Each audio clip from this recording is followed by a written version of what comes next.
지금 썩어 빠진 괴뢰 문화는 아이들입니다. 학생 소년들에게까지 전파돼서 살아남은 새 세대들을 반동 사상 문화의 희생물로 만들고 있습니다. 우리 재판에서는 수십 개의 괴뢰 영화와 괴뢰 TV고 20곡의 괴뢰 화면음악을 시청 리뷰 또한 저 많은 사람들이 보는 앞에서 재판을 하고 있어요. 아이고. 머리를 빡빡 밀게 하고. 괴뢰 화면음악을 시청 리뷰 또한 입법과 문법에 반동 사상 문화 배격법에 따라 각각 12년의 노동교육을 권고했습니다. 12년의 노동교육을 권고했습니다. 아이들 서 있는 거 보시죠. 수갑 차고 있고요. 불법과 문법은 총 6달밖에 안 되는 비상행위입니다. 6달밖에 안 되는 비상행위입니다. 그런데 괴뢰 문화의 유혹돼서 분별 없이 돌아치다가 끝내는 자기 앞길을 망치고 말았습니다. 이처럼 일부 시민들과 청소년 학생들이 16살이라고 자기들이 얘기를 하고 있어요. 아니 사실 이 드라마 봤다는 이후로 12년형을 받았다는 게 네. 야, 그 아이들 긴장 속에서 지켜보는 아이들 보세요. 미동도 하지 못해요. 저 모습이 내가 될 수도 있고 나도 드라마를 봤는데 할 거 아니에요. 근데 지금 16살이면요. 이제 중학교 2, 3학년, 3학년 아이들이에요. 이런 아이를 데려다가 사람들 앞에다 세워놓고 머리 빡빡 깎여놓고 12년 동안 가둬놓겠다고. 이게 말이 되는 얘기. 말이 안 돼. 아, 이건 진짜 해도 너무하는 거 아닙니까? 그러니까요. 말이 안 되죠. 이게 반동문화 배격법에 따라서 강도 높게 처벌한 사례인데 비단 많은 사람들 앞에서 노동교화형의 중형을 때렸다라는 충격적인 의미보다 더 큰 여파는 북한의 어떤 사회 구조 특성상 이들 두 학생의 가족들 모두가 이른바 살고 있던 평양에서 추방이 됐거든요. 이 학생들이 북한 땅에서 앞으로의 미래는 없다. 끝난 거죠. 라는 사실상의 사형 선고와 다를 바가 없다는 거고요. 학생들의 이름 공개됐죠. 이뿐 아니라 담임 선생님, 지역의 청년동맹 책임 지도원, 신상까지 모두 다 북한이 다 공개적으로 드러내면서 처벌했습니다. 이건 남한 드라마를 보면 너네뿐만 아니라 너가 사회관계를 맺고 살고 있는 이 사회적 책임, 연대 책임을 묻겠다라는 의미니까 아니 인과관계가 너무 안 맞는 거야. 고작 사랑의 불시착 봤다고. 이런 가혹한 미래에 대한 형벌을 아이들이 감당해야 된다? 야, 이게 납득할 수 없는 12년이에요. 그러니까 이게 지금 화면에 보면 앉아있는 학생들이 자체 자기 또래예요. 그러니까 중학교 2, 3학년 아이들을 수천 명을 앉혀놓고 거기서 사회안전원이 나와서 경찰이 손 내밀어 그래서 수갑까지 딱 채우는 거거든요. 그리고 12년형인데 이게 시민권을 박탈을 해요. 12년 동안 들어가는데 노동교화형이고 가족이 평양에서 사는 사람들 다 지방으로 쫓겨나요. 그러면 12년 동안 또 산다는 보장이 있느냐? 그건 워낙 바깥에 있는 사람도 굶어서 아사자가 지난해 1월 달에 생겼는데 그 안에서는 더 많은 사람들이 죽는 거거든요. 그러니까 부모 얼굴을 다시는 못 볼 수도 있고 나온다 해도 부모는 이미 다 시골로 쫓겨가서 거기 가서 힘든 노동을 하고 있는 상황이니까 이 집은 다 끝났다는 거야, 결국은. 근데 이게 전체 인민들이 보는 학습 재강이라는 걸 만들어 놓고 이런 것들을 보는 자들은 이렇게 엄중한 처벌을 받는다. 괴뢰 문화 것들을 받아들여서 이런 것들을 하는 거는 괴뢰 문화에 오염된 자들이고 이런 자들은 당연히 사회에서 제거해야 한다. 이런 거거든요. 그러니까 저걸 보면 내가 저렇게 될 수 있다는 걸 다 자각을 하는 거 아니에요. 정말 얼마나 잔인합니까? 북한에서는 저게 사실 공개 재판이라고 이제 명칭을 다는데 재판은 우리가 이렇게 무슨 판사나 검사가 나와서 뭐 어떻게 하겠습니다 해서 조율하는 과정이잖아요. 근데 저거는 공개 심판이에요. 이미 다 형을 확정지은 상황에서 나와서 하는 거고 저도 어릴 적에도 많이 가서 봤는데 선창 또 구호를 해주는 사람들이 있어요. 그래서 뭐 예를 들어 막 민족 반역자들을 처단하라 이러면 또 뒤에 학생들이 다 같이 막 처단하라 이러고 이런 식으로 그래서 저거 봐서 저도 어릴 적 기억이 나서 지금 심장이 막 튀어나올 것 같아요. 저거 보는 게. 저는 저 자리에 섰었으니까. 왜? 네, 저는 이제 15살 때 북한, 저희 원래 맨 처음 탈북 계획이 한 명씩 빼돌리는 계획이었거든요. 그래서 저를 먼저 중국으로 보냈다가 제가 잡혀왔어요. 그래서 저도 진짜 수갑 채워서 그러고 데리고 갔어요. 저렇게 수갑을 채워서. 네, 재판을 하고. 근데 저 같은 경우는 이제 경제범이 아니라 뭔가 살짝 정치범으로 이렇게 취급을 했으니까 저런 공개 재판을 한 것 같은데 이 아이들은 왜 저렇게까지 전 남한 드라마 안 본 사람이 없어요. 다 봤을걸요, 진짜? 이게 지금 이상하잖아요. 뭐 그거 좀 봤다고 12년형을 12년까지. 굉장한 위기의식을 느끼는 거고 저는 그거 이해가 되거든요. 왜냐하면 이게 패러다임이 바뀌는 거예요. 미디어가 바뀌어버린 거거든요. 과거에는 우리가 처벌받은 것은 책이었어요. 이념. 그러니까 그런데 이건 뭐 자본주의 찬양하는 그런 게 아니잖아요. 그래서 문화가 되는 겁니다. 문화를 배격하는 거예요. 이게 더 강하다라는 거예요. 네네. 그다음에 이게 문자죠. 이게 보통 인형은 문자로 되는데 문자는 말이기 때문에 사람들이 믿을 수도 있고 안 믿을 수가 있는데 영상이거든. 이건 보는 거예요. 거기는 무슨 자본주의 찬양할 의도 같은 게 없거든. 그냥 말없이 깔려버릴 전제 조건이 있거든요. 길거리 모습이라든지 사람들 옷 하는 것들 등등등등. 이거는 사람들한테 그냥 바로 진실로 받아들일 수밖에 없는 거거든요. 그다음에 또 하나 주목해야 될 게 뭐냐면 아이들이라는 거예요. 네네. 영상 세대잖아요. 이러니까 얘네들한테는 그막 문자로 아무리 사상 교육을 시킨다 해도 이거 먹히지가 않거든요. 그렇죠. 그냥 깔려버리니까 그러니까 굉장히 체제가 붕괴될 것 같은 위기를 느끼니까 네. 우리가 볼 땐 좀 황당하지만 네. 저들로서는 그냥 위기의식을 느껴버린 겁니다. 근데 이렇게 공포를 어떻게 보면 이렇게 조성하는데도 그런데도 계속 본다는 거 아니에요? 안 보겠어? 그죠? 저희 세대가 어떻게 보면 한국 드라마를 보면서 자란 세대인 것 같아요. 그래서 이게 궁금증, 호기심도 물론 있는데 저희 때는 약간 유행 같은 거였어요. 그래서 학교 가면 많이 본 친구가 인싸인 거예요. 그래서 먼저 그거를 가져다가 먼저 본 친구가 학교 와서 이제 막 떠드는 거죠. 어제 이거 봤는데 어떻게 끝나더라 막 먼저 스포를 해버리지만 이제 볼 수 없는 친구들도 있으니까 그걸 막 귀담아 듣고 이러다 보니까 이걸 많이 보는 친구가 인싸가 돼요. 근데 이걸 또 많이 보다 보면 처음 한국 드라마를 볼 때는 어른들도 그랬어요. 야, 저거 다 거짓말이야. 거리 다 만든 거야. 처음에 저도 진짜로 믿었어요. 근데 아무리 봐도 수십 개를 보는데 저거를 어떻게 다 세팅을 한다는 게 말이 안 되잖아요. 그리고 아니 북한 사람을 세뇌하기 위해서 저거를 저렇게 만든다고가 말이 안 되잖아요. 그러니까 보다 보니까 저기는 저렇게 잘 사는데 우리는 왜 이렇게 못 사냐라는 생각이 이제 저희는 어릴 때부터 그런 생각을 깔고 자랐고 이러다 보니까 김정은에 대한 충성심도 안 생기고 약간 가짜인 척하는 거죠. 어떻게 안 볼 수가 있어요? 이게 그럼. 저도 봐왔지만 이제 보지 말라니까 계속 보는 심리에 플러스, 계속 보는 심리에 플러스. 한 번 보잖아요. 그럼 엔딩 장면을 안 보면 이게 참을 수가 없어요. 맞아. 드라마 반도기월. 한편 마지막 뭐라고? 그죠? 맞아요. 어머니. 왜 여기서 끝났는지 이거 끝까지 봐야 돼요. 그리고 봐요. 북한 드라마는 사실 엔딩이 중요하지 않아요. 똑같거든요. 다 김부자 이러고 끝나요. 그러니까 똑같은데 참다운 애국은 참다운 사랑을 낳는 법이다. 오로지 경례하는 장군님께서 지니신 숭고한 내국의 뜻을. 얘들아, 우리가 대장군. 우리 장군님 종국을 묵묵히 받드는 우리가 말이다. 여기 엔딩은 너무 다양하잖아요. 너무 노래도 그래요. 북한 노래는 다 김일성 막 이러는데 여기는 다 막 러브 스토리 사랑 이러니까 막 헤어진 이제 10대 애가 연애하거든요. 북한도 헤어졌어. 근데 북한 노래는 다 장군님 이런데 여기 노래 들으면 막 사랑해 너무 힘들지 뭐 이런 노래니까 이게 얼마나 마음을 와닿냐고요. 역사와 문화를 다 쳐다봐도 이념이 사랑하고 싸워서 이긴 적이 없어요. 못 끊어요, 못 끊어요.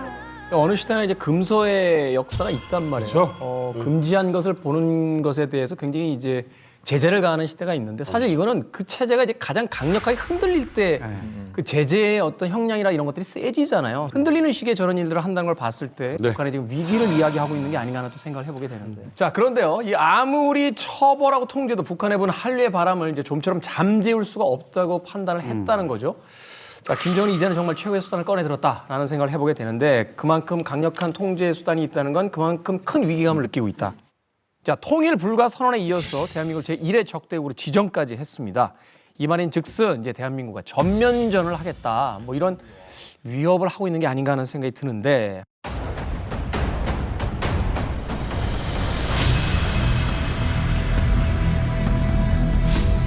대한민국이라는 최대의 적국이 군사적 긴장 격화로 지역 정세의 불안정성이 증대되고 있는 현실을 냉철하게 고찰해보면 물리적 충돌에 의한 확전으로 전쟁이 발발할 위험은 현저히 높아졌고 위험 단계에 이르렀습니다. 전쟁은 대한민국이라는 실체를 끔찍하게 괴멸시키고 끝나게 만들 것입니다.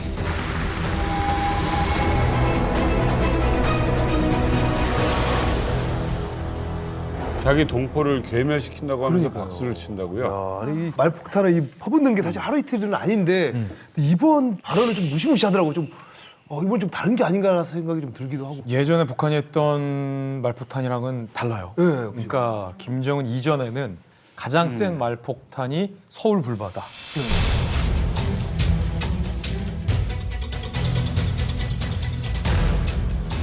여기서 서울이 멀지 않습니다. 전쟁이 일어나면은 불바다가 되고 말아요. 아니 지금 성 선생도 아마 살아나기 어려울 게예요. 아니 가만 그걸 말이라고 합니까? 말은 왜 듣지 않고 무슨 아니 뭘 절고 있어? 뭐 전쟁에는 전쟁으로 대응한다. 그때 한창 서울 시민들이 라면 사재기가 많았어요. 불바다.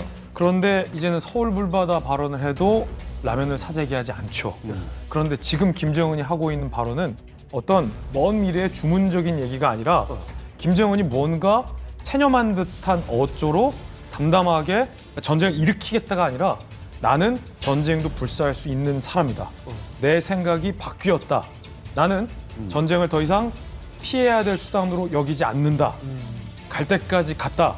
라는 어떤 입장 변화, 김정은의 무언가 이 체념한 듯한 그런 표정 이런 게 읽히기 때문에 북한 전문가들도 저거에 공포를 떨 필요는 없지만 무언가 김정은의 심경 변화는 있어 보인다. 이 중론을 하고 있고 심지어 미국 백악관에서조차 북한의 군사 동향을 우리가 정말 주의하고 있다라는 일종의 경고의 메시지를 내기도 했어요. 무언가 김정은의 마음에 결심을 한 것으로 보입니다. 실제로 요즘 북한의 움직임이 심상치가 않거든요. 근데 중요한 변화가 생긴 것 같아요. 김일성, 김정일까지는 통일. 그러니까 이 통일이 지상과제다라는 건데 이제 그걸 안 하겠다는 겁니다. 선대를 난 끊고 그냥 우리끼리 가겠다라는 거죠. 그래서 사실은 그 전에 세워졌던 한민족임을 상징했던 이 상징물들 있잖아요. 이런 것들을 하나하나씩 지금 제거해 나가고 있습니다. 자, 지금 북한에서 도대체 어떤 일이 벌어지고 있길래 우리에게 괴멸시키겠다, 전쟁을 불사하지 않겠다 이런 말을 합니까?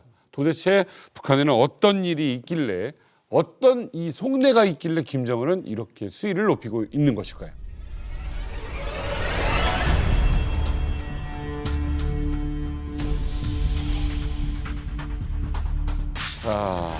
자, 연말연시에 덕담은 못할 망정. 북남 관계는 더 이상 동족 관계, 동질 관계가 아닌 적대적인 두 국가 관계, 전쟁 중에 있는 두 교전국 관계로 완전히 고착되었습니다.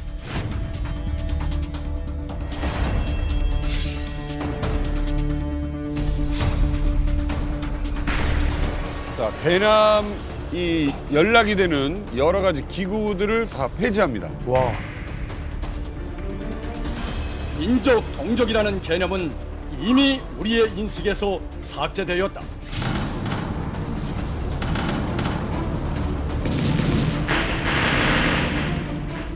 아우 진짜 너무 싫어. 자, 그런데 이게 다가 아닙니다. 1월 14일 극초음속 미사일을 발사하고요.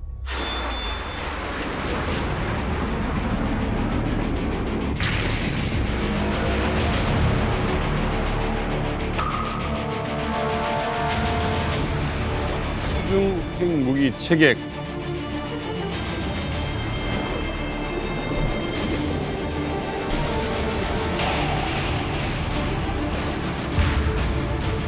그리고 순항미사일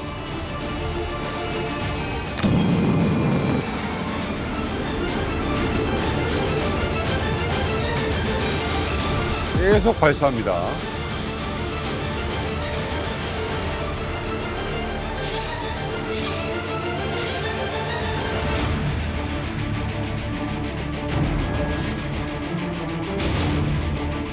You have to take rhetoric like that seriously from a man in charge of a regime that continues to pursue advanced military capabilities, including nuclear capabilities. 전쟁은 대한민국이라는 실체를 끔찍하게 괴멸시키고 끝나게 만들 것입니다.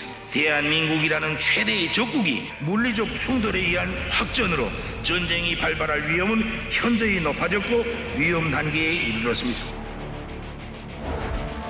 연말 연시에 전쟁이 일어나는 것도 오늘만큼 쉬자라고 하는 건데 이거는 뭐 끝도 없습니다. 지금 뭐 한두 마디 뱉는 게 아니라 당장이라도 괴멸시키겠다, 전쟁하겠다 이런 다짐을 수없이 하고 있습니다. 여기서 굉장히 제가 긴장하면서 보고 있는 건 북한의 김정은의 메시지에 대해서 한국과 미국의 입장이에요. 지금까지 이렇게 언어적인 위협을 했을 때 우리 정부나 우리 군은 저거 전혀 블러핑이다. 군사 대비 태세는 흔들림 없다. 미국에서도 북한의 어떤 무력 도발 가능성을 지금보다 높게 보지 않는다. 현재의 방위력으로 가능하다고 본다. 이런 메시지가 나왔거든요. 우리가 조금 전에 영상 봤지만 미국 백악관의 존 커비 국가안보실 전략소통 비서관이 이렇게 얘기하잖아요. 저거나 단순한 수사라고 생각하지 않는다. 언어적 이 블러핑이라고 생각하지 않는다. 김정은은 충분히 전쟁에 준할 만큼의 어떤 군사적인 도발을 할 가능성이 있어 보인다라고 했고 우리 대한민국 정부의 이번 김정은에 대한 입장도 달랐습니다. 기존과는. 블러핑이나 무시하는 게 아니라 대통령이 직접 나서서 북한이 우리를 한 발 때리면 10발로 보복하겠다. 네. 한미의 메시지가 좀 달라졌거든요. 한미가 물밑으로는 북한 김정은이 무슨 일을 벌일 수도 있다라는 위기감을 적어도 조성하고 있다는 거예요. 네. 맞습니다. 그렇지 않아도 이 김정은이 전쟁을 말한 이후에 북한에서 이 포스터를 하나 공개했는데요. 이 포스터를 보시면 미제와 대한민국 족속들을 무자비하게 짓뭉개 버리자. 이런 포스터를 공개를 했거든요. 저는 겁나는 게 이제 북한 주민들도 이런 걸 문구를 보면은 우리를 그런 적으로 좀 보지 않을까라는 생각이 조금 걱정이 되더라고요. 지금 자세히 보시면 저기 부산이라는 지금 지명을 지금 탱크가 격파하는 게 나오고 서울이라고 서울이라는 이 또 지명이 이렇게 깔려 있는 게 나오죠. 그러니까 6.25 때 먹지 못했던 그 땅 부산을 다 점령해서 이제 영토 완정을 하겠다 이런 의미를 담고 있고 그 포스터 내용 중에서 지금 이전과 달라진 건 이전에 저 탱크 밑에 깔리는 게 주로 이제 미군이나 아니면 뭐 우리 자본가를 상징한 이런 사람들이었는데 지금 보면은 우리 뭐 자본가를 상징한 이런 사람 오른쪽에 인물요. 또 왼쪽 같은 경우에는 약간 노동자 필이 나는 팔에 근육에 힘이 있는 이런 그러니까 이제는 뭐 그런 구분 없이 그냥 김정은의 말대로 쓸어버리겠다 이런 의미를 좀 담고 있는 거예요. 그러니까 과거의 김일성이나 김정일 시대에는 이제 남한이라는 것을 이렇게 대한민국이 아니죠. 하나의 나라에서 남쪽으로 갈린 남한이라는 곳에서 소위 이제 미제나 몇몇 자본가들에게 억압받고 있는 민중들을 해방시키겠다. 뭐 이런 개념이었다면 이제는 그게 아니라 대한민국이란 국가 전체를 다 주적으로 보겠다. 저기서 중요한 거는 대한민국 족속들이라는 말이에요. 그러니까 대한민국이라고 하는 사람들은 그 누구를 묵론하고 다 짓뭉개 버리겠다. 그러니까 대한민국이라는 건 그 족속들 전체가 다 그냥 우리가 서울에서 부산까지 탱크 궤도로 다 짓뭉개 버리겠다는 거예요. 그러니까 굉장히 도수가 세진 거야. 그러니까 이전에는 남조선 사람들 중에서도 좋은 사람이 있고 나쁜 사람이 있었는데 이제 다 그냥 대한민국 것들, 족속들 다 똑같다는 거야. 여기 있는 사람들은 다 그냥 짓뭉개 버리겠다는 거죠. 그러니까 수위가 굉장히 올라간 거라고 볼 수 있는 거죠. 그러니까 저는 사실 그 포스터를 보면서 가장 눈에 들어왔던 것이 대한민국이거든요. 아예 동족 관계를 지워버리고 대한민국을 동족이 아닌 제3자로 표현을 하는 거죠. 그렇게 했을 때 우리가 만약 전쟁이 일어난다면 북한에서도 통일에 대해서 배웠고 남한 사람들은 우리 형제다라고 많은 사람들이 배웠는데 만약 전쟁이 일어나면 그런 배움 속에서 상대를 공격해야 되는데 주저하는 거예요. 왜냐하면 동족이니까. 근데 대한민국으로 해버렸다는 건 뭐냐면 이제는 동족이 아니고 그냥 삼자다. 그냥 삼자다. 그냥 이런 걸 지금 강조하기 위해서 한 거고 사실은 독일의 이제 그 히틀러의 나팔수라는 게벨스도 이런 말을 했어요. 거짓말을 자주 듣다 보면 그게 사실이 된다 그러거든요. 이거를 계속 반복적으로 하다 보면은 윗세대는 그래도 우리 동족이지 하지만 지금 이거를 듣고 자라는 10대들, 어린 아이들은 이제 이거를 사실로 받아들이게 되면 그때는 남조선하고 전쟁이 일어나는 거에 있어서 그리고 사람을 죽이는 거에 있어서 죄책감이 덜하는 거죠. 북한 김정은의 아까 이 심경 변화, 무언가의 결심, 그 징후는 북한의 관영 매체 속에서도 포착되고 있거든요. 그전까지 북한의 제1주적 적대국은 미국이었습니다. 그런데 이제는 우리를 미국이 아닌 우리를 적대국으로 규정한다는 거예요. 우리가 일로. 이건 북한이 지금까지 개발해서 사실상 보유하고 있는 핵미사일 사용을 우리를 향해 쏘더라도 괜찮다라는 명분을 쌓기 위해서 우리를 제1 적대 국가로 규정한 거고 사실 따지고 보고 생각해 보면 우리가 뭘 잘못했어요. 우리가 뭘 잘못했냐고. 북한하고 미국하고 회담이 어그러진 게 뭐 그게 우리 잘못이에요. 우린 아무것도 안 하고 달라진 게 없는데 김정은이 우리에 대해서 더 이상 기대를 하지 않겠다. 핵미사일도 우리에게 쓸 수 있다라고 바꾼 거고. 그래서 북한 매체에서 어떤 변화가 생겼는지 제가 몇 가지 자료를 오늘 들고 왔어요. 첫 번째 맞춰보세요. 난이도 하 문제입니다. 자, 왼쪽 오른쪽 어떤 그림이 달라졌을까요? 틀린 그림 찾기입니다. 그림 찾기. 지도. 우리 한반도가 핑크색, 빨간색 비슷하게 이렇게 저기는 반 나눠져 있네요. 그렇죠. 북한이 나눠져 있네요. 그렇죠. 정확하게 맞추셨고 지금까지는 여러분이 보실 때 왼쪽 지도를 썼어요. 북한이. 아, 그래요? 한민족이다. 하나의 한반도다. 그런데 한민족 기가 있죠. 예, 우리를 제1 적대국으로 김정은이 규정한 그 시점쯤에서 지도가 바뀌었어요. 남북을 아예 다른 색으로 표시를 했죠. 우리는 한민족이 더 이상 아니다라는 의미예요. 자, 두 번째 이 관영 매체에서 나온 변화 그림 준비했는데 함께 보시죠. 자, 이번엔 북한의 일기예보입니다. 뭐가 달라졌을까요? 뭐야? 나 모르겠는데. 잠깐만. 날씨에 자, 이거는 일기예보 지도예요. 남한 쪽은 아예 날씨 얘기를 안 해주는군요. 외국이니까. 자, 보시면은 영역 구분이 색깔로 달리 돼 있어요. 원래는 안 듣고 싶어. 남북한의 한반도를 같은 색깔로 북한이 규정을 해서 한반도의 날씨에 대해서 예보를 했다면 지금 김정은의 이 선언 이후에 남북의 색깔이 다르고 더 독특한 건 우리 대한민국과 중국, 러시아를 같은 색으로 표시했어요. 그러네, 저 위에랑. 우리랑 다른 나라라는 거죠. 선을 그은 거죠. 자, 또 하나 준비했습니다.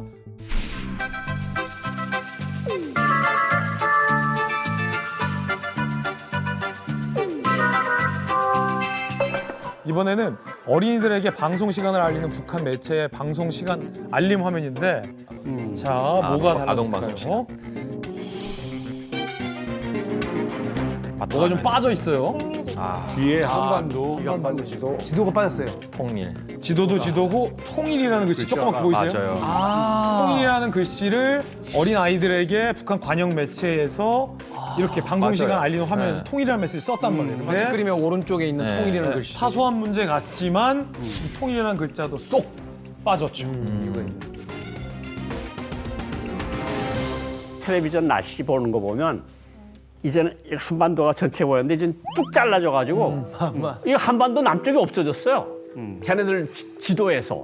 그래서 여기에는 아무 땅도 없는 것처럼 바다 색깔처럼 표시한 날씨도 있어요. 그러니까 너무 회개한 그림들이 많이 나와요. 사실 이거는 김정은이가 남북이 뭐 적대 관계다 이런 거와 연관성보다는 국가 대 국가. 그러니까 남한 지역을 다른 중국이나 이런 데랑 같은 색깔로 칠해놨잖아요. 국가 대 국가라는 거고 영토 조항을 이번에 김정은이가 특이하게 최고인민회의 시정연설에서 언급을 해요. 대한민국 헌법에는 한반도와 부속 도서로 한다고 영토 조항이 제3조에 있는데 우리 헌법에, 북한 헌법에는 그게 없다. 이걸 김정은이가 불만스럽게 얘기를 해요. 그러면서 헌법에도 그 조항을 넣어라 이랬기 때문에 지금 이제 매체부터 그 부분에 대한 이제 교통 정리에 들어간 거죠. 우리가 여기서 먼저 국방부에서 주적이라고 규정을 해버렸잖아요. 쟤들은 딱 그러니까 그래? 받아치면서 되로 주는 걸 말로 받아치는 거거든요. 그렇다면 우리는 아예 그렇게 갈래. 이거는 그러니까 뭡니까 외교 전략이자 동시에 뭐가 되냐면 안보 전략이자 동시에 북한의 새로운 헌법이 되는 거예요. 그러니까 사람들한테 살은 옛날에는 우리의 동포다라고 했는데 이제는 아니다 적이다라는 거죠. 주민들도 아직까지도 그 통일에 대한 그 생각을 굉장히 갖고 있었거든요. 왜냐하면 통일은 남이나 북이 다 써먹었기 때문에 있는데 그걸 씻어버리고 확실하게 이제 주적관을 확실하게 이제 국민들한테 다 주겠다는 거죠. 문제는 이게 지금 시작에 불과하다는 겁니다. 김정은이 우리와의 전쟁을 선포하면서 통일, 화해, 동족이라는 개념 자체를 완전히 제거해. 라고 주문을 했다는 거예요. 그래가지고 제가 이제 그 소식을 처음 들었을 때 이제 김정은이 이제 막 나간다라고 느낀 게 뭐냐면 기본적으로 남북 관계가 유지된 거는 7.4 남북 공동 성명이에요. 7.4 남북 공동 성명의 그런 기본 정신을 바탕으로 해서 첫 남북 정상회담의 그런 상징물로 만든 거를 꼴불견이다라고 하면서 이걸 없애자라고 했는데 종민 씨, 이 상징물이 뭘까요, 이게요? 꼴불견이요? 꼴불견이. 보기 싫은 거잖아요. 그렇죠. 보기 싫은 거 있죠. 아니면 우리가 보낸 소 있었잖아, 정주영 회장님.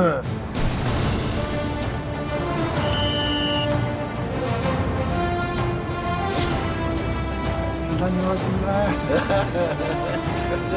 소 있었잖아, 정주영. 아이고, 죽었어요. 그 소의 자녀 소를 다. 죽었어요. 3대를 멸족하니까. 쇠고기 파티하는 거야? 정답을 공개하겠습니다. 그게 뭐냐면은 바로 이겁니다. 바로 이겁니다. 조국 통일 3대 헌장 기념탑, 이거를 꼴불견이라고 하고 이걸 박살 내래요. 이거 엄청 큰 건데? 그러니까 위성에서도 보여요, 이거? 크기가 크기가 도로의 폭하고 비교하니까 이거 어마어마하네요. 아니 이거 어마어마하게 커 보이는데 이거 난 사실 처음 봤거든요. 그러니까 이거는 우리도 잘 못 봤던 건데. 저게 저희는 학교에서 저거 교과서에 나오거든요. 그래요? 혁명 역사에서 통일과 관련된 거 나올 때는 꼭 나오는 건데 보이는 여성 두 분이 서 있는 거 외에 아래쪽에 보면 통동으로 조각을 해놓은 게 있습니다. 파나 같은 게. 거기에 보면 이때까지 우리나라 역사에서 나라를 잃고 일제와 싸우는 모습, 뭐 전쟁 모습해서 그 이때까지 70년의 역사들이 다 새겨져 있습니다. 조국 통일 3대 헌장이 결국은 이제 72년 남북 7.4 공동성명, 그리고 80년 노동당 6차 대회에서 나온 고려연방제, 그리고 93년에 전민족 10대 강령이라는 걸 이제 대단결 10대 강령이라고 그 세 가지를 금과 옥조처럼 3대 헌장으로 묶어서 만든 거고 2001년 8.15 때 완공식을 했는데 제가 사실 이 현장에 있었습니다. 제가 사실 이 현장에 있었습니다. 진짜? 완공식 때요? 여기요? 탈고 가신 거예요? 저기 어떻게 2001년 8.15 통일 대축전 때문에 난리가 났었잖아요. 저도 이제 취재차 따라간 거고 이게 그러세요? 높이가 3대 현장 거기에 맞춰서 30m입니다. 30m. 그리고 저 폭이 6.15 해가지고 61.5m. 그리고 60kg짜리 돌들을 한 2,500개 해가지고 만든 그 거대한 구조물인데 김정은이가 저 너절한 남쪽 관문에 있는 꼴불견 그거를 치워라 이렇게 했는데 이게 결국은 뭐냐, 할아버지 아버지의 통일에 대한 그런 주민들이 막 찬양하고 이러던 거를 하루아침에 없애버리라고. 없애버렸다. 정말 쥐도 새도 모르게 없앤 것 같아요. 소리 소문도 없이. 그 위성 사진 한번 보시죠. 저기 보면은 2024년 1월 8일이라고 나와 있죠. 저기는 아직 있습니다. 건물이 있네요, 회색으로. 그런데 그 옆에 거 보면은 1월 23일 며칠 후죠. 없어졌어요. 그 사람이. 저 기간 어느 기간 중에 어느 날인가 없앤 겁니다 지금. 이게 평양 개성 고속도로에 평양 들어가는 게 낭당구역부터 평양시가 들어가요. 저기 들어가는 고속도로 끝에 입구에 그러니까 거대한 건축물인데 저거를 기중기라는 타다노라고 하는 큰 기중기를 이용해서 다 부숴버렸어. 저게 어떤 의미인가 하면 할아버지가 계속 주장했던 게 뭐냐면 자주, 평화, 민족 대단결. 이게 3대 원칙이에요.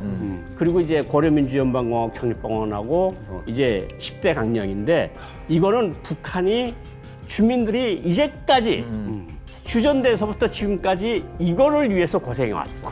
그래서 김일성, 김정일이가 통일 꼭 시켜주겠으니까 그때까지 참으셔. 그랬는데 그거를 다 부숴버린 거야. 김정은이가 어떤 전략적이나 외교적으로 지금 조치를 하는 것이 아니고 다소 좀 감정적으로 이렇게 하는 것 같다. 예. 왜 그러냐면은 김정은이가 처음 권력을 받아갖고 자주 갔던 데가 빨간 이거 맨 그 소년단 무슨 할 때 이거 많이 갔잖아요.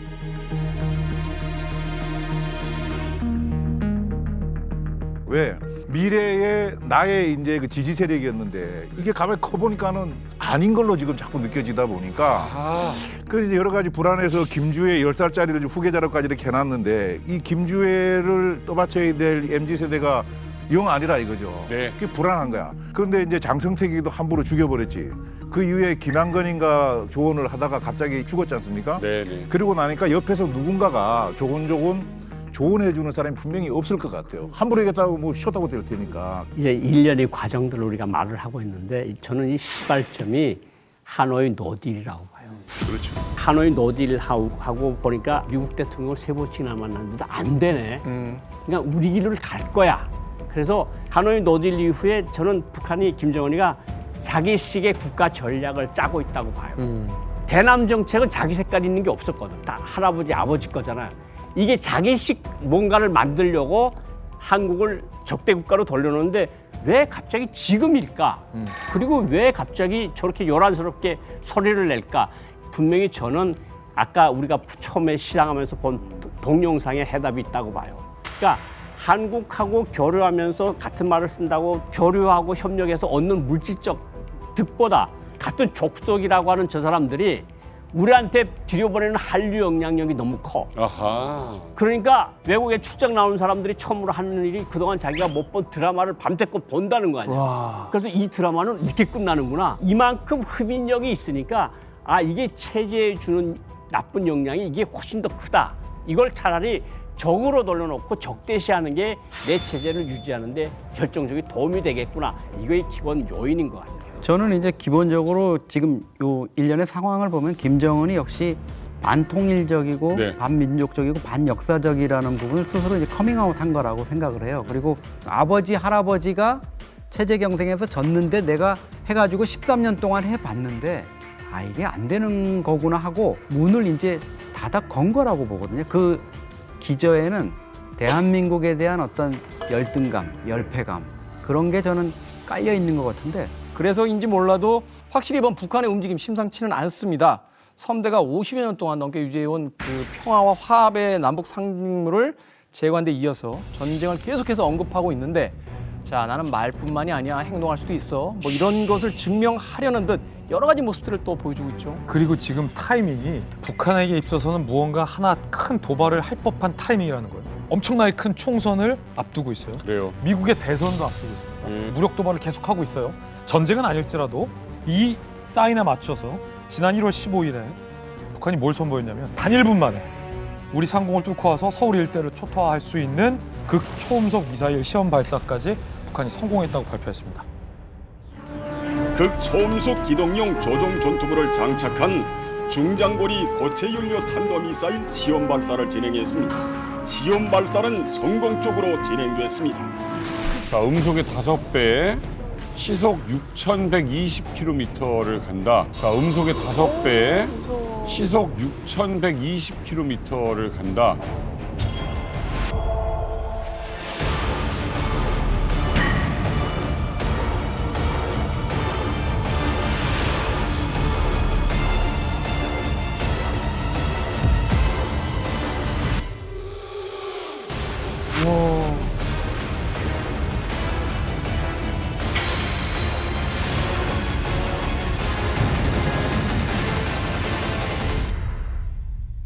전 세계 어디든 1시간에 도착할 수 있는. 아니 근데 하도 많이 해서 맞아요. 하도 많이 해서 이제 언제 뭘 쐈는지도 모르겠는데 지금 더 무서운 거 쏜 겁니까? 일단은 북한이 시험에 성공했다고 주장을 하는 미사일 자체가 극초음속 중장거리 탄도미사일입니다. 그래서 지금부터는 북한이 발사한 극초음속 미사일 유형이 우리에게 얼마나 위협적인 존재인지 하나하나 좀 짚어볼 예정인데요. 극초음속이 되려면 최소 마하 5 이상으로 날아야 돼요. 마하 5요? 예, 속도 자체. 마하 5면 딱 어느 정도로 계산을 아주 쉽게 말씀드리면 마하 5는 1초에 1.7km 정도를 간다고 봅니다. 1초에? 1.7km. 그러니까 우리 이 서울에서 한 325km 떨어진 데가 이제 부산인데 부산. 그까지 단 3 내지 4분이면 간다는 거예요. 3, 4분이요? 예, 예. 어마어마하게 빠른 거예요. 오면 엘리베이터 누르고 있을 때 오는 거네요. 그러니까 예. 라면 불어서 컵라면 먹는 시간이야. 그 시간이면 서울 부산 그냥 쏠 수 있다고요? 그렇죠. 우리 종민 씨 괌 가보셨죠? 네, 가봤죠. 비행기 타고 얼마나 4시간 반. 4시간 반에 네, 4시간 반 정도 걸리잖아요. 마하 5 속력으로 가면은 30분이면 간다. 30분. 네. 이거는 일단 기본이 마하 5고 이제 좀 빠르다 싶으면 마하 10이 넘어가는 겁니다. 마하 10이 넘어가는 겁니다. 무섭다. 이게 만약에 평양이 아니라 전방 지역에서 배치가 된다면 서울 때리는 거는 그냥 곧바로네? 북의 후방 지역에 배치를 해도 속도가 워낙에 빨라서 서울까지 도달하는 시간이 짧아요. 일단은 미사일 같은 무기 체계가 속도가 빠르다는 것 자체만도 벌써 메리트가 있는 건데 중장거리 미사일을 더 위험한 존재로 만드는 게 있습니다. 뭐예요? 일단은 탄도 미사일하고 극초음속 미사일의 이 궤적이 어떻게 다른지 한번 보겠습니다. 탄도 미사일은 완만한 포물선 곡선을 그리면서 탄도부가 적을 타격하는 겁니다. 네. 그런데 저거 같은 경우에는 일정 고도까지는 올라가지만 전투부가 분리된 뒤에는 활강을 합니다. 미꾸라지가 수영하는 것처럼 그게 바로 극초음속 미사일의 전형적인 궤적인데요. 뭐야?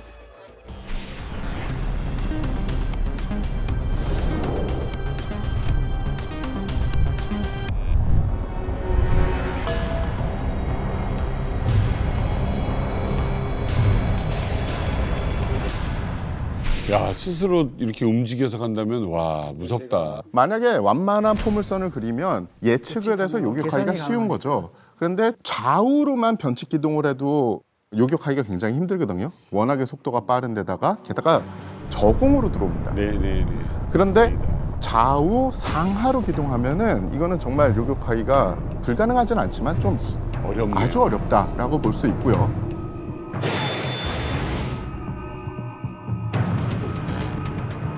아니 이렇게 위험한 무기가 사실 1, 2분 만에 서울에 도착한다고 하니까 어떻게 피할 겨를도 없잖아요.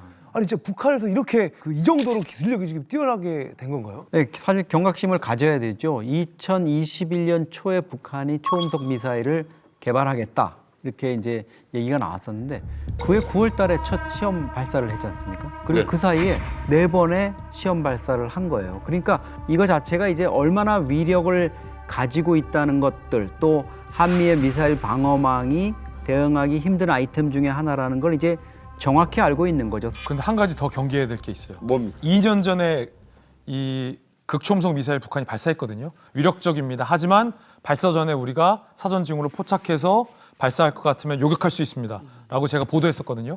그 이유 중에 하나가 연료의 차이예요. 네.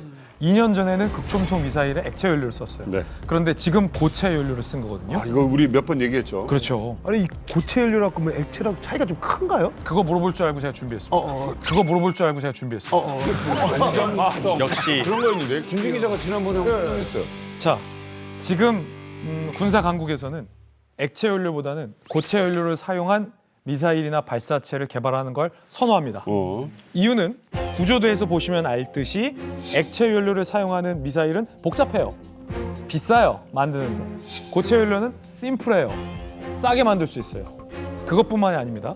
액체 연료를 쓸 때는 액체 연료를 한번 주입해 놓고 발사를 안 하고 이렇게 스탠바이를 시켜 놓잖아요. 그럼 액체 연료가 슬슬 누수되거나 액체 연료가 변질이 와요. 그렇기 때문에 연료를 주입하고 나서 일정 기간 안에 반드시 쏴야 돼요. 그러면 어떻게 해요? 쏘려면 처음엔 연료를 주입하지 않고 비워놨다가 연료를 주입하겠죠. 그렇죠. 이제 쏠 때는. 그러면 연료를 주입하는 시간 동안 눈치채지. 위성으로 다 봐요. 그렇기 때문에 우리가 요격할 수 있어요. 그렇죠. 근데 고체 연료는 연료를 주입해 놔도 변질이 안 돼요. 그래서 한 번 연료를 주입해 놨다가 언제든지 마음 먹으면 쏴도 돼요. 한 방에 빡 이렇게. 그래서 액체와 고체에는 이런 차이점이 있기 때문에 기습적으로 더 많이 생산해서 우리에게 공격할 가능성이 이번 고체 연료 발사 성공으로 증대됐다. 이렇게 보면 되는 거죠. 일단 북한이 고체 연료를 사용한 극초음속 미사일을 이제 시험 발사했다. 네. 이건 이제 북한의 그 미사일 기술이 이제 엄청나게 빠른 속도로 발전하고 있다라는 거고, 그러다 보니까 이게 자체적으로 이게 가능했겠느냐, 혹시 러시아가 도와준 게 아니냐, 이런 이제 의구심도 나오고 있는데요. 일단 이번에 전문가들이 추정하기로는 이번에 그 미사일, 극초음속 미사일의 사거리가 5,500km라 그러거든요. 그런데 북한에서 오키나와, 미군 기지가 있는 오키나와까지가 1,400km예요. 그러니까 네. 거기까지 도달하고도 남는다라는 거죠. 그리고 이 극초음속인데 지금 10만 넘어가면 사실 요격하는 게 사실상 불가능하거든요. 근데 어떤 보도를 보니까 이번에 14까지 갔다 그러거든요. 네, 이렇게 빠른 미사일을 갖다 북한이 개발을 했다라는 건데, 이 정도 되면 일단은 우리 패트리어트 미사일로 잡기가 힘들고요.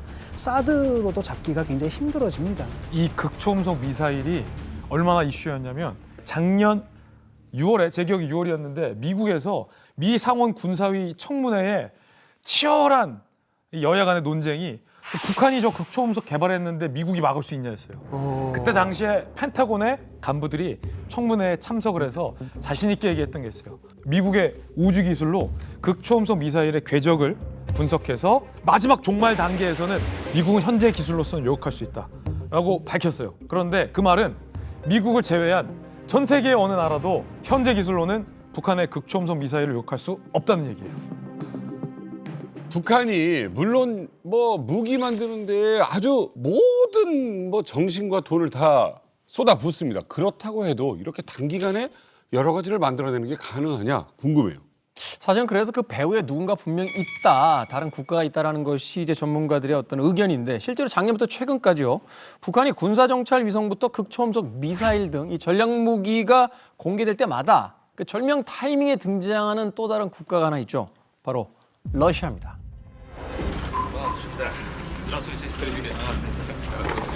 함께 있을 것임을 다시 이 기회를 빌어서 감언합니다.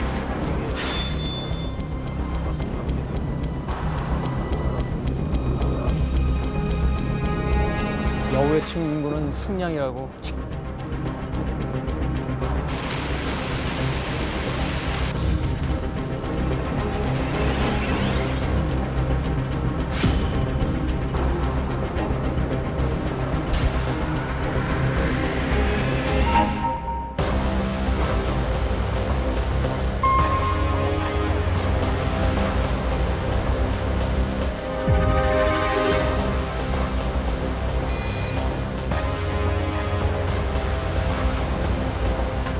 수행원 서류?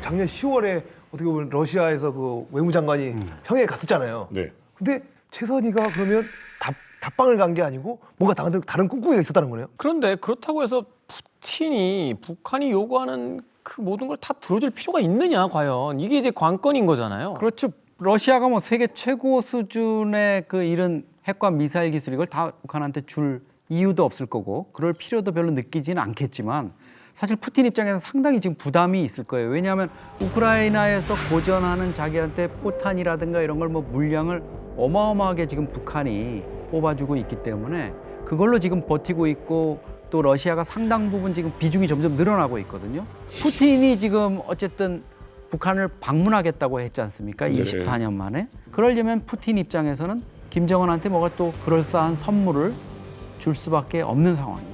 이게 참 그 큰 의미가 있는 게 뭐냐면은 소련 시절을 포함해가지고 소련, 러시아 지도자가 북한에 들어간 케이스는 푸틴밖에 없어요.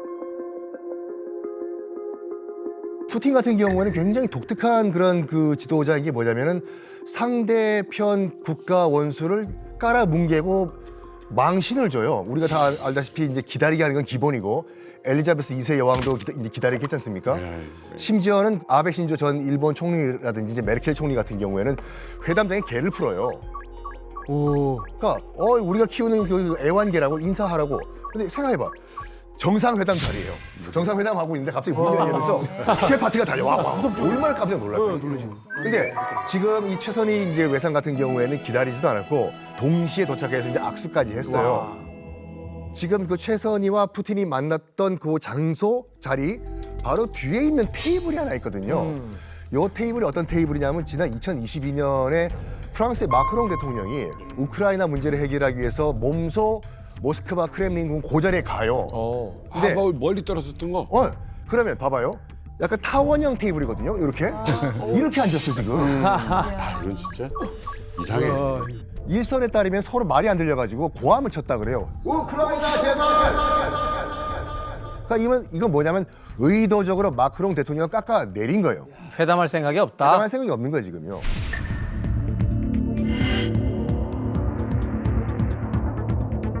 이걸 봤을 때 지금 그 푸틴 대통령이 국가 원수도 아니라 일개 국가의 외상을 기다리게 하지도 않고 제 시간에 나와가지고 악수까지 하고 양쪽이 아니라 이쪽으로 정식으로 앉았다는 거는 정말 국가 원수급으로 대했다.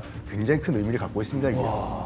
푸틴이야 뭐 자기가 지금 부족한 게 좀 포탄이나 이런 거라고 치면 뭐 그런 거 구할 수 있다고 치고 그럼 최선희는 왜 갔느냐? 뭔가 원하는 게 있으니까 갔을 거 아니에요. 그렇죠. 그 단서가 최선희를 수행한 북측 수행원이 들고 있던 서류. 그 서류 조각을 확대해서 그 단서를 저희들이 포착했는데 함께 보시죠. 자, 지금 최선희를 수행한 북측 수행원이 들고 있는 저 서류 파일을 주목해 주십시오. 한번 확대를 해볼까요? 이렇게 엄청난 쭉 우주 기술 분야 참관 대상 목록 북측이 작성한 거고요. 와. 러시아와 북측이 합의하에 작성된 서류를 봐야겠죠. 1. 우주 로켓 연구소라며 프로그레스라고 북한이 이렇게 강조 표시를 하잖아요. 저건 지명 이름입니다. 저 프로그레스가 어디냐면 러시아 연방 우주국 산하 우주 로켓 연구소 프로그레스로 추정이 됩니다. 그 다음 워로네주 기계공장 등이 지금 적혀 있는데 그곳은 이제 모스크바 남부의 보로네시 기계공장으로 추정이 되는데 여기가 로켓 엔진을 생산하는 생산 기지이자 공장이에요. 저것을 최선희가 왜 참관하기로 러시아와 협의를 하고 저것을 갔을까? 로켓 엔진 하면 뭐 떠오르세요? 군사정찰비서. 그렇지.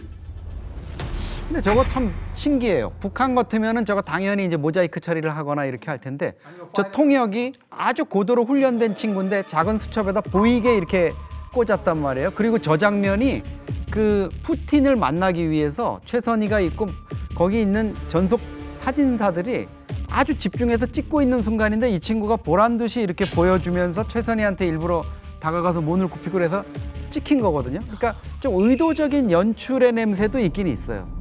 푸틴이 또 북한에 막 방문한다는 막 이런 말들도 있는데 정말 김정은은 굉장히 신날 것 같거든요. 혹시 방문한다면 언제쯤 방문할까요? 푸틴이 이제 올해 평양을 방문한다고 한다면 2000년의 마지막 방문이었으니까 첫 번째 방문이었으니까 24년 만에 방문하는 거고요. 그런데 이제 만약에 푸틴이 그 평양을 방문한다고 한다면 대선 전에는 못 하겠죠. 나름대로 그것도 선거인데 물론 이제 푸틴 재선이 130% 확실하거든요. 어쨌든 그 이후에 이제 방문할 것이고요. 근데 지금 확실한 것은 북한에서 무기를 주고 그다음에 러시아에서 군사과학 기술을 좀 주는데 여기서 더 나갈 수가 있거든요. 왜냐하면 방문한다는 게 우리 관계를 더 고도의 단계로 올리겠다는 상징이거든요. 라고 한다면 이게 군사동맹으로 가는 게 아닌가. 지금 우리가 지금 얘기하고 있는 게 극초음속 미사일, 이 정찰 위성이지 않습니까? 하나가 더 있어요.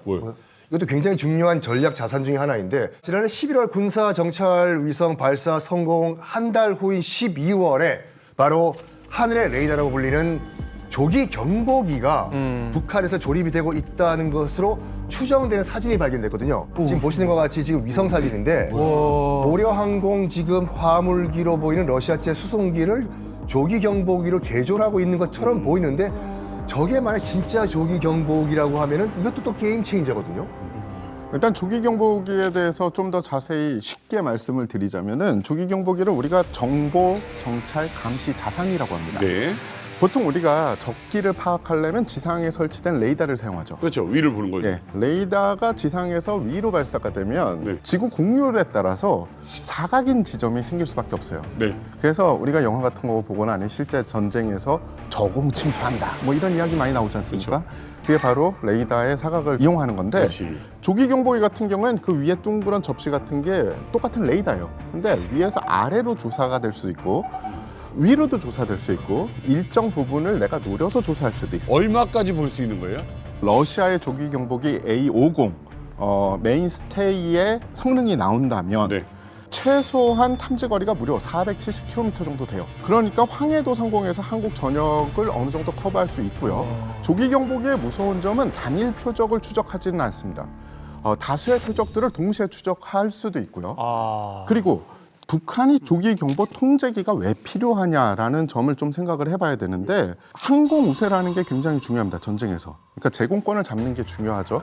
근데 북한 공군의 기체들이 대부분 노후화된 기체들이에요. 노후화된 기체들의 가장 큰 문제점은 눈이 나빠. 레이더가 구형인 거예요. 즉 이 한미연합 전력의 기체들은 1km 밖에서 북한 기체를 보고 공격이 가능합니다. 근데 북한의 기체들은 시력이 월등히 떨어지기 때문에 500m까지 와야지 그래 공격이 가능한 거예요. 근데 조기 경보기가 이제 전력화가 되고 데이터 링크나 이런 좀 문제들이 해결이 된다면 북한 이 구식 기체들의 눈이 라식 수술을 받는 겁니다. 귀에 쏙 들어가는 거죠. 아니 지금 뭐 정찰의 성등인데 조기 경보기까지 왜 욕심을 내는 거예요? 제가 이제 보충 설명을 드리면은 군사 정찰 위성과 조기 경보기의 차이는 군사 정찰 위성은 그냥 보는 걸로 그치는 거예요. 그걸 맞추려고 그러면은 지상형으로 연락을 해서 지상에서 야 이거 누가 가서 때리지? 이걸 이제 또 고민을 해야 되는데 그 시간 동안 또 이동이 돼버리고 조기 경보기가 떠 있으면은 실시간에 보고 요거는 고성균이 네가 때리고 요거는 남희석이 네가 때리고 실시간에 이제 통제가 되기 정리가 순간에. 되기 때문에 그래서 조기 경보기하고 위성하고는 큰 차이가 있다. 조기 경보기를 흔히 하늘에 떠 있는 공중 지휘소라고 해요. 공군 사령 본부가 하늘에 떠 있는 거예요. 근데 이동이 가능하고 은폐가 쉽기 때문에. 그런데 저게 가짜인 이유는 조기 경보기 하나만 개발하는 나라는 없거든요. 이거 기본 중의 기본이에요. 사실은 조기 경보기에서 주는 무수히 많은 이 레이더 자료와 커뮤니케이션 자료를 수신하고 공격할 수 있는 능력을 갖고 있는 4세대, 5세대 전투기가 보유돼야 조기 경보기가 있다는 의미가 있는 거예요. 근데 북한은 굉장히 오래된 옛날 전투기를 갖고 있기 때문에 2차 세계대전 조기 경보기가 있다고 하더라도 그 조기 경보기와 같이 작전을 수행할 만한 공군의 전투기가 없는 거예요. 그렇기 때문에 이건 근데 어쨌든 가짜죠. 있으면 도움이 될 수는 있을 것 같고 또 하나 러시아가 만약에 도와준다면이라는 전제 하에 있다면 굉장히 무시무시하고 북한이 신형 전투기를 개량하거나 러시아가 갖거나 신형 전투기 기사를 북한에게 이식한다면 이건 얘기는 달라져요. 한 가지 좀 의심되는 지점은 북한이 평양의 외곽 순천 공군기지를 대대적으로 현대화했습니다. 네. 활주로 길이를 무려 300m나 늘려서 총 2,800m로 활주로를 늘려놨어요. 이전과는 또 눈에 띄게 넓어진 유도로까지 북한이 따로 마련을 해놨습니다. 네. 그래서 혹시 북한이 지금 당장은 아니더라도 장기 프로젝트로 조기 경보기를 갖고 싶다. 플러스 그것과 함께 공군 작전을 수행할 수 있는 북한의 전투기를 현대화하는 거를 어떤 장기 프로젝트로 설정해 놓은 것 아니냐라는 행보는 지금 포착되고 있어요.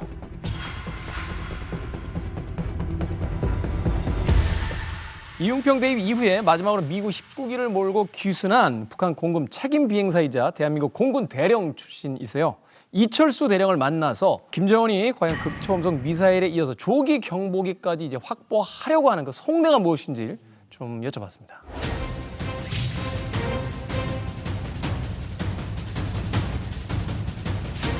저는 북한 공군 1비행사단 57비행연대 2대 책임 비행사로 있다가 1996년 5월 23일 온천 비행장에서 미국 19기를 타고 수원 비행장으로 귀순한 이철수 예비역 공군 대령입니다.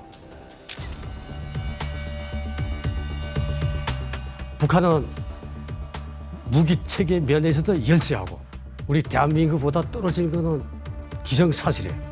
자체 조기 경보기 이걸 만든다고 하는데 이 레이더 기술이 상당히 중요해요. 이걸 만들 수 있는 기술이 북한에 현재는 없어요.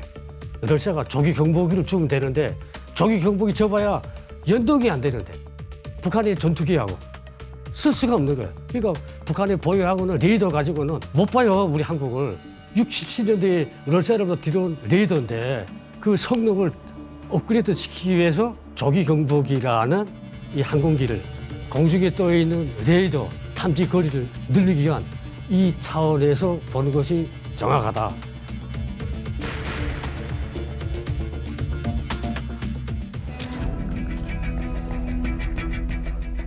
제가 보기에는 전략 물자들을 순천 비행장으로 공수 작전이나 뭐나 하지 않을까. 특히 순천 비행장하고 자강도 지역하고 가깝거든요.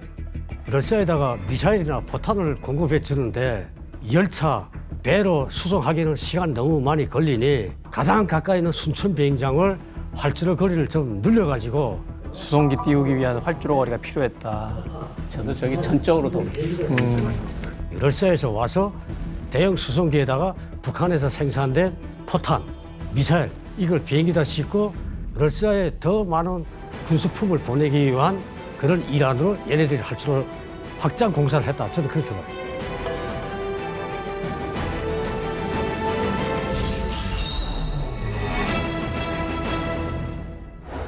얘기가 굉장히 정확하시네요. 말하자면 최첨단 휴대폰 가져가면 뭐하냐. 기지국이 없는데. 쓸 수가 없는 거다. 지금 어떤 인프라 자체가. 자, 조기 경보기 필요 없다, 별 의미 없다라고 칩시다. 하지만 지금 무기 개발은 계속하고 있고요. 심지어는 수중 핵무기 시험을 했다라는 얘기가 나왔어요. 이거 무슨 얘기입니까? 지난 1월 19일 북한이 수중 핵무기 해일 5-23의 중요한 시험을 동해상에서 했다. 이렇게 이제 이야기를 했습니다. 북한이 동해에서 시험했다고 밝힌 수중 핵무기 체계 헤일은 핵어뢰로 수중 기습 타격용 무기입니다. 핵어뢰? 와, 헤일이 일으킨다는. 헤일을 북한 국방성 대변인은 오늘 담화에서 국방과학원이 개발 중인 수중 핵무기 체계 헤일 5-23의 중요 시험을 동해 수역에서 진행했다고 밝혔습니다. 수중으로 쏴서 폭발하는 핵어뢰는 잠수함에서 발사되는 미사일보다 더 기습적인 타격이 가능해 위협적입니다. 공중에서 날아오는 미사일은 레이더 등으로 포착할 수 있지만 수중 핵무기는 사실상 탐지가 불가능하기 때문입니다.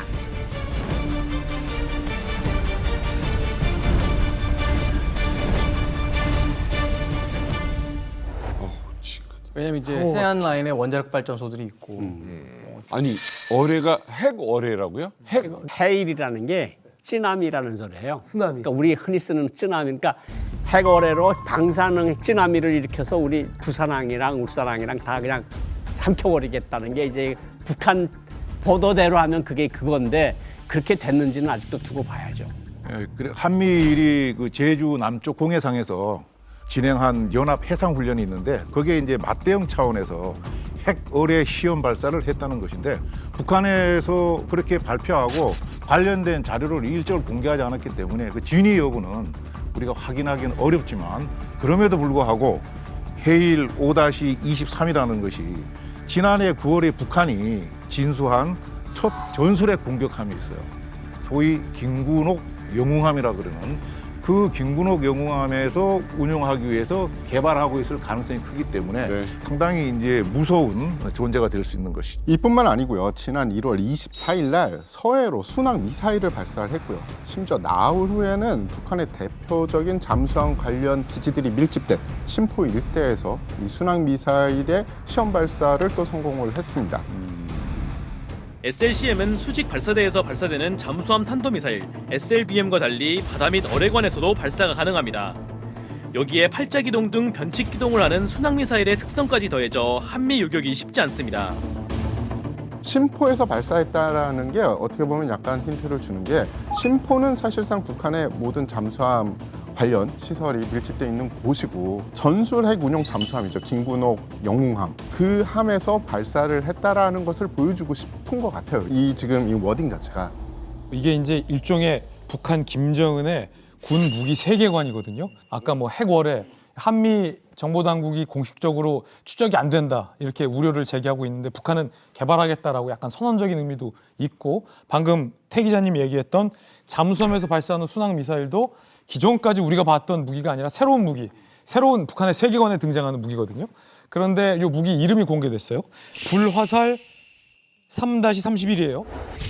바닷물 위로 흰색 연기를 내뿜으며 미사일 한 발이 날아갑니다. 북한이 하루 지나 오늘 공개한 신형 잠수함 발사 순항 미사일 SLCM 불화살 3-31형 발사 사진입니다. 순항 미사일들은 7,421초, 7,445초간 동해 상공에서 비행하여 선목표를 명중 타격했습니다. 물속에서 올라오는 거죠.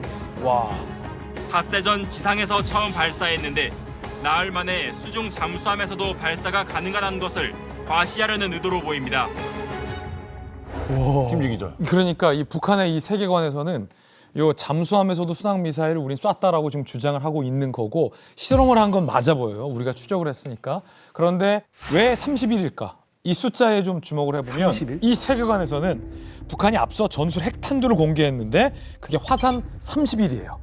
그러니까 전술 핵탄두의 상당 부분의 어떤 핵폭파물 탄두를 소형화하거나 전략화해서 요 불화살 30일에도 호환이 가능하다라는 의미로 과시하기 위해서 똑같은 31이라는 넘버링을 한 게 아니냐. 요 세계관은 이렇게 해석되고 있습니다. 아니 30일은 아이스크림에서 끝나야 되는 거 아니야?